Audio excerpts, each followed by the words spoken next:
خوبصورت نظاروں اور دلکش مناظر سے بھرپور پہاڑیوں میں گھری ہزارہ ایکسپریس وے شاہ مقصود تا مانسہرہ عام ٹریفک کے لیے کھول دی گئی۔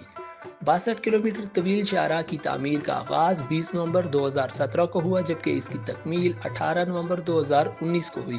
ہری پور تا مانسہرہ ایکسپریس وے پر ایبٹ آباد کے لیے کھوکھر مہرہ اور کلندر آباد کے مقام پر، جبکہ مانسہرہ کو بیرڑا چوک کے مقام پر انٹرچینج دیا گیا ہے، جہاں سے موٹر وے 3 کلومیٹر کے لنک روڈ سے مانسہرہ شہر سے منسلک کر دی گئی ہے۔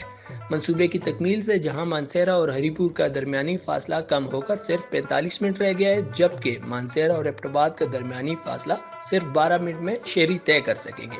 اس شاہراہ کی تکمیل سے ایبٹ آباد اور مانسہرہ میں سیاحتی سرگرمیوں میں اضافہ ہوگا۔ مانسہرہ کے شہریوں نے ایکسپریس وے کھولنے کو خوش آئند قرار دیا ہے، تاہم شہریوں نے بیرڑا چوک تا انٹرچینج روڈ پر دباؤ کے پیش نظر حکومت سے مطالبہ کیا ہے کہ جلد از جلد بیرڑا چوک تا انٹرچینج شاہراہ کی کشادگی کا اعلان کیا جائے، جبکہ ایبٹ آباد شہر کے لیے مزید نئے انٹرچینج کا اعلان کیا جائے تاکہ ایبٹ آباد شہر کو براہ راست موٹر وے سے کنیکٹ کیا جا سکے۔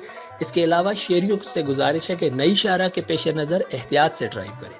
منیر ہمایوں، مانسہرہ نیوز۔